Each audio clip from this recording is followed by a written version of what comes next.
राजनीतिक चर्चा है और इसमें जो सच्चाई है वो इस सदन में आने नहीं वाली। आप पूछते रहेंगे, वो जवाब नहीं कभी देने वाले, तो इस बात को छोड़ दीजिए आप।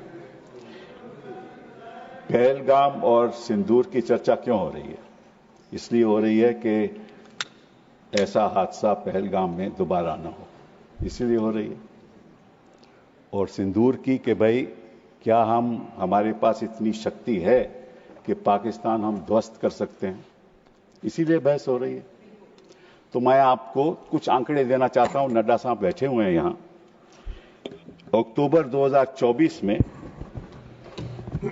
Air chief marshal Amarpreet Singh addressed the Indian Air Force declining squadron strength, which had reached 31 squadrons, the lowest since 1965. Lowest since 1965. The Indian Air Force is currently operating with 31 squadrons, the lowest count since 65 when India was engaged in a war with Pakistan. We are committed to fighting with whatever we have. This is the state of the Air Force. We are committed to fighting with whatever we have while prioritizing the maintenance of current assets and ensuring personnel are properly trained. This is his concern in 2024. फिर क्या हुआ? आपने Indian Air Chief again said, at the moment we are very badly off. I'm not saying this. At the moment we are very badly off in terms of numbers. And the numbers that have been promised are also coming in very slow time, making a case for boosting production rate of fighters. He said that an in-house study conducted by IAF showed that it must induct 2 fighter squadrons every year to cater to the numbers needed. The existing have fleets which will be phased out. Now, what is that existing fleet that is being phased out? Your MiG-21 being phased out. Your MiG-29 being phased out. Your 2000 Mirages being phased out. So what are you left with? Su-30 MKI. Su-30 MKI is what you're left with. And the Rafale aircraft is a 4.5 generation aircraft. The fact is that China is now going to launch a 6th generation aircraft just now in 2025.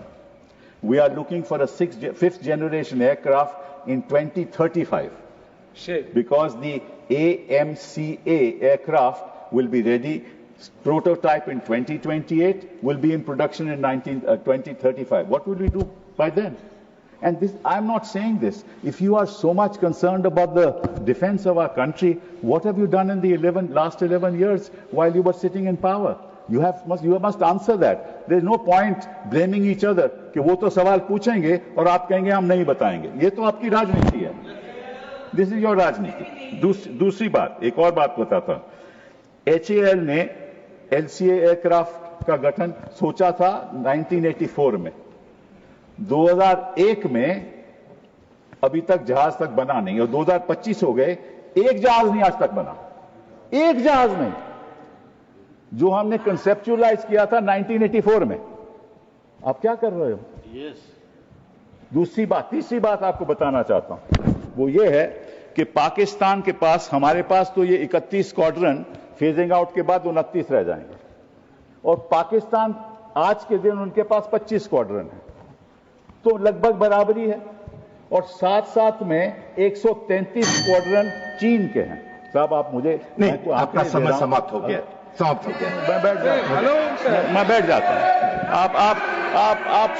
आपका समय समाप्त हो गया. सुनना नहीं चाहते तो मैं क्या कर सकते हैं? Your time is over. मैं कोई विवादित बात नहीं कर रहा. मैं देश के प्रति बात कर रहा हूं, कोई विवादित बात कर रहा हूं. मैं देश के प्रति आंकड़े बता रहा हूं देश की जनता को कि आप कितने संगीन हैं. आप अपनी देश की रक्षा के लिए क्या कर रहे हैं. I am giving you 2 minutes. Please complete in 2 minutes. Mic, ये तो हो गई हमारी प्रेपरेशन की बात कि हमारे पास इतना साधन नहीं है कि हम पाकिस्तान को ध्वस्त कर दें. और हम लड़ाई केवल पाकिस्तान से नहीं लड़ रहे, पाकिस्तान और चीन एक साथ है. वो सारी टेक्नोलॉजी चीन पाकिस्तान को दे रहा है, स्पेशली कि उनके पास तो स्टेल्थ एयरक्राफ्ट्स हैं. हमारा ये जो राफेल है, it is a half stealth aircraft. It has got avionics but is only got half stealth characteristics. बात तो है. अब बात आए हम सिंदूर ऑपरेशन पहलगाम की. जब पहलगाम में 26 लोग की मृत्यु हुई तो ऑब्वियसली टेररिस्ट 400 किलोमीटर अंदर आए थे और उनके पास AK-47 थे और बाकी भी औजार उनके पास में मॉडर्न थे, तो किसी को पता नहीं चला, किसी को पता नहीं चला कि 400 किलोमीटर अंदर आके उन्होंने 26 लोगों की हत्या की। पहली बात ये, और वो 1 किलोमीटर थे हमारे स्टेशन, एयर मिलिट्री स्टेशन में, ओनली 1 किलोमीटर अवे। पहली बात ये। दूसरी बात, 8 अप्रैल को गृह मंत्री जी जम्मू कश्मीर गए, वहां उन्होंने लेफ्टिनेंट गवर्नर सिन्हा साहब के साथ मीटिंग की। मीटिंग में उन्होंने कहा कि भाई हमारी व्यवस्था इंटेलिजेंस की क्या है बताइए हमें, और सिक्योरिटी क्या है बताइए हमें।